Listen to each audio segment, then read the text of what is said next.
ही है तो सही क्या है मैं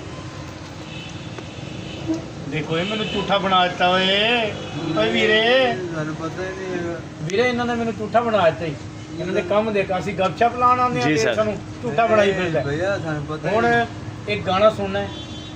ਅੱਜ ਦੀ ਈਦ ਦੇ ਉੱਤੇ ਕਿਉਂਕਿ ਹੁਣ ਕੁਰਬਾਨੀ ਈਦ ਦੇ ਕੁਰਬਾਨ ਆ ਗਈ ਹੈ ਤੇ ਕੁਰਬਾਨੀ ਈਦ ਦੀ ਈਦ ਵਾਸਤੇ ਆਪਣੇ ਯਾਰਾਂ ਵਾਸਤੇ ਇੱਕ ਅੱਛਾ ਜਿਹਾ ਗਾਣਾ ਸੁਣਾ ਦੇ ਲਾਲਾ ਸ਼ੁਰੂ ਹੋ ਜਾ ਉੱਚੀ ਜਵਾਬ ਇਹਨੂੰ ਸੁਣਾ ਯਾਰ ਉੱਤੇ ਮੂੰਹ ਕਰਦੇ ਸੁਣਾ मेरी भाई रो पेगा रोना चलो रोने में दिखा दो गाना ही सुना रो के सुना दे सुना भाई मुझे आवे तो मैं सुनूंगा नहीं सारी उम्र तू क्या की वाला गाने जब कहीं नहीं हमने चलेगा ये जितनी भी ये सिस्टम चल रहा है ये सारी मोदी की बेगैरती है अगर मोदी आज जिंदा ना हो तब बेगैरत का बच्चा जो झूठा है तो ये हालात ना होते हमारे पाकिस्तान में मोदी बंदे का पुत्र बन कोटी का बच्चा कुटी सी मेरे को गाना सुने सुनते सुना यार गाना मोदी को दूसरे बंदे के नहीं कट सकते चल कट मोदी को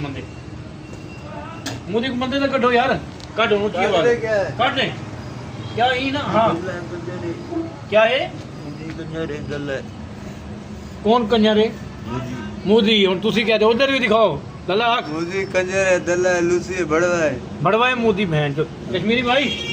मोदी जी ऐसी थी तैसी झगड़ा नहीं मोदी तेनू मोदी बड़वा है अल्लाह है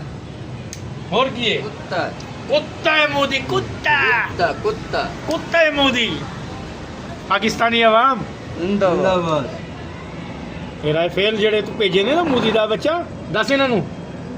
ਮੋਦੀ ਨੂੰ ਦੱਸ ਦੇ ਇੱਕ ਦਫਾ ਹੋਰ ਨਾ ਕੱਲ ਦਾ ਨਾ ਜੀ ਬਰਬਾਦ ਹੁੰਦੇ ਮੂਵੀ ਆਪਣੇ ਸ਼ਹਿਰ ਚ ਲਾਂਦਾ ਤੇਰੇ ਸ਼ਹਿਰ ਚ ਬੰਦੇ ਮੁੱਕੇ ਸੀ ਸਾਨੂੰ ਲੈ ਚੱਲ ਚਾਹੀਦੇ ਬੰਦੇ ਦੇ ਹਾਂ ਬੰਦੇ ਚਾਹੀਦੇ ਨੇ ਤੇ ਇਹਨੂੰ ਲੈ ਦੇਖੋ ਜੀ ਜੀ ਉਹਨਾਂ ਨੇ ਕਹਿ ਤਾ ਕਿ ਮੋਦੀ ਬੰਦੇ ਚਾਹੀਦੇ ਨੇ ਸਾਨੂੰ ਪਾਕਿਸਤਾਨੀ ਦੇ ਖਾਨਪੁਰ ਦੇ ਖਾਸ ਤੌਰ ਤੇ ਚੀਚੀਆਂ ਨੂੰ ਲੈ ਕੇ ਜਾ ਹਾਂ ਐ ਕੋਟਿਆ ਜਵਾਨ ਆਇਆ ਓਏ ਜਵਾਨ ਮਾਣੋ ਹੋਰ ਗੱਲ ਤੜੀ ਕਰਾ ਦੇ ਹੋਰ ਕਰਾ ਦੇ ਓਏ ਆਰਾਮ ਨਾਲ ਰਹਿ ਓਏ ਤੂੰ ਪਾਕਿਸਤਾਨੀਆਂ ਨੂੰ ਨਹੀਂ ਜਾਣਦਾ ਓਏ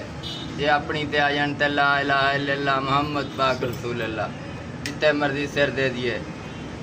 ਅੱਗੇ ਕੋਈ ਇਨਕਾਰ ਨਹੀਂ ਹੈ ਮੋਦੀ ਜਿਹੜੀ ਹੁਣ ਇਹ ਸ਼ਾਦੀ ਕਰਦਾ ਫਿਰਦਾ ਇੱਕ ਇੰਡੀਆ ਦੀ ਕੁੜੀ ਨਾਲ ਉਹਨੂੰ ਖਾਨਪੁਰ ਦੀ ਆਵਾਮ ਚੁੱਕ ਕੇ ਲੈਗੀ ਕਹਿ ਦੇ ਅੱਜ ਜੀ ਸਾਨੂੰ ਤਾਂ ਵੇ ਭੁੱਲ ਜਾਏਗੀ ਮੋਦੀ ਜੱਦੀ ਨੂੰ जिंदाबाद पाकिस्तान जिंदाबाद ओके जी